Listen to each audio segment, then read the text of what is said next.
రాష్ట్రంలో నేటి నుంచి ప్రతిష్టాత్మకంగా నిర్వహిస్తున్న జనసేన పార్టీ క్రియాశీలక సభ్యత్వ నమోదు కార్యక్రమం అనకాపల్లి జిల్లా అనకాపల్లి నియోజకవర్గం స్థానిక రింగ్ రోడ్లో గల జనసేన పార్టీ కార్యాలయంలో మాజీ మంత్రివర్యులు స్థానిక శాసనసభ్యులు కులతల రామకృష్ణ ఆధ్వర్యంలో అత్యంత ఘనంగా నిర్వహించారు। ఈ కార్యక్రమంలో ఎమ్మెల్యే కులతల రామకృష్ణ పాల్గొని జనసేన పార్టీ క్రియాశీలక తొలి సభ్యత్వం తీసుకుని కార్యక్రమాన్ని ప్రారంభించారు।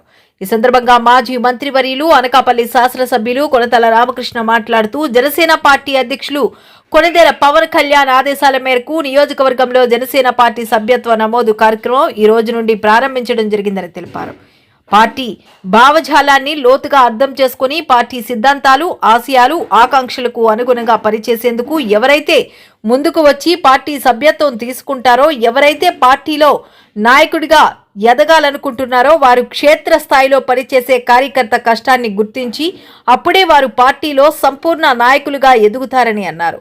అనకాపల్లి నియోజకవర్గంలో జనసేన పార్టీ సభ్యత్వ నమోదు కార్యక్రమానికి సాధకులు గ్రామస్థాయి, మండల స్థాయి, వార్డు స్థాయిల్లో అందరూ ప్రధాన పాత్ర వహించి ఉత్సాహంగా పాల్గొని సభ్యత్వ నమోదు కార్యక్రమాన్ని ప్రారంభించాలని, అలాగే గడిచిన 2024 సభ్యత్వ నమోదు కార్యక్రమంలో అత్యధిక సంఖ్యలో సుమారు 22,954 మంది నమోదు చేసుకున్నారని, ఈ దఫా నమోదు కార్యక్రమంలో దాన్ని మించిపోయే విధంగా ప్రతి ఒక్కరూ కృషి చేయాలని తెలిపారు।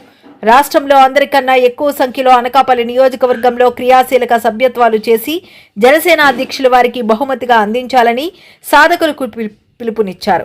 అలాగే ప్రతి సంవత్సరం సభ్యత్వ నమోదు 500 ఉండగా ఈ సంవత్సరం దానిని 400కి చేశారని, అవకాశాన్ని ప్రతి జన సైనికులు ఉపయోగించుకోవాలని పిలుపునిచ్చారు। ఈ కార్యక్రమంలో జనసేన పార్టీ నాయకులు, కార్యకర్తలు, వీర మహిళలు తదితరులు పాల్గొన్నారు।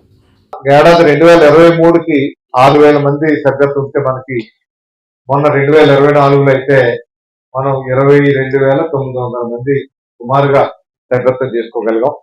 మన టార్గెట్ 25,000 అనుకున్నాం, 23,000 వరకు ఇంచుమించుగా అయింది। ఎంత వర్షాకాలం ఉన్నా, సైక్లోన్లు ఉన్నా, మన డేట్ తక్కువ ఉన్నా, కొన్ని ఏమో సిస్టమ్ ఏమో బ్లాక్ అయిపోయింది, సిస్టమ్ ఓపెన్ అవ్వకపోవడం వల్ల కొంత చేయడం అవ్వలేదు। ఇన్ని ఇబ్బందులు ఉన్నప్పుడు కూడా అందరూ కూడా చాలా బాగా ఈ సభ్యత్వ కార్యక్రమాలు చేశారు కాబట్టి ఇప్పుడు కూడా ఇంకా దానికంటే రెట్టింపు చేయాల్సినటువంటి అవసరం ఉంది। మనం ఈసారి 50,000 మందికి చేయాల్సినటువంటి అవసరం ఉంది। 50,000 పైన సభ్యత్వం చేయాలి తప్పనిసరి ఇది అవుతుంది। ఎందుకంటే ప్రతి గ్రామ స్థాయిని మనం టార్గెట్ చేస్తున్నాం కాబట్టి ఎవరి గ్రామంలో వారు అందరికంటే ఎక్కువ చేయడానికి మీరు ప్రయత్నం చేయండి। మీకు వాటర్ లిస్ట్ కూడా ఉంటుంది, వాటర్ లిస్ట్ కూడా దగ్గర పెట్టుకొని ప్రతి 18 సంవత్సరాలు దాటిన ప్రతి ఒక్కరు కూడా ఓటర్ గా నమోదు చేయడానికి కూడా టార్గెట్ చేయండి।